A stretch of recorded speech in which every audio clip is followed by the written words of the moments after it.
Arrestimi I pazakontë I Ermal Beqirit në Francë, teksa po fluturonte mbi një reaktor bërthamor, nuk është rastësor, kështu shpreh kryeprokurori SPA Klodian Braho në një takim me gazetarët për të hetuar nga organi që ai drejton për dosjen Akshi.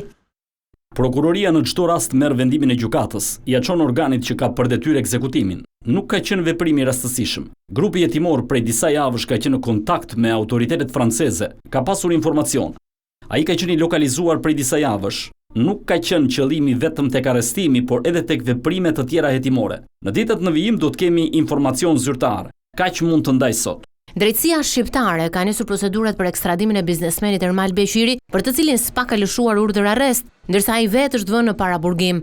Nëse jepet pëlqimi nga shteti francez, kthimi në atë dhe do të finalizohet brenda pak ditësh. I pyetur për pasuritë e Ermal Beqirit në Francë, drejtuesi I SPA Klodian Braho tha se prokuroria e posaçme ka kërkuar më herët sekuestrimin e tyre.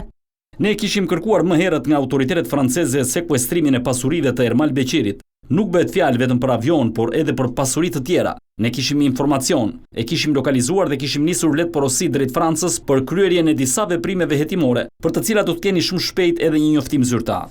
Ndërkaq, për hetimet e 21 janarit dhe të Gërdecit, Braho u përgjigj. Për 21 janari ne kemi I dërguar letër porosin, por ende nuk kemi marrë ekspertizën nga Shtetet e Bashkuara të Amerikës. Por Gërdecin është një çështje që vijon të jetë nën hetim. Hetimet po vazhdojnë dhe nuk kam diçka tjetër për të ndarë në këtë moment. Janë kryer veprime hetimore brenda Shqipërisë, si edhe përmes letër porosive të ndryshme. Çështja vazhdon të trajtohet dhe hetimet janë ende në zhvillim. Për kreun e Partisë Mundësia Agron Shehaj, kryeprokurori u shpreh se po verifikohet kallëzimi I nisur pas tentativës së tij për të marrë një dokument nga Komisioni I Sigurisë.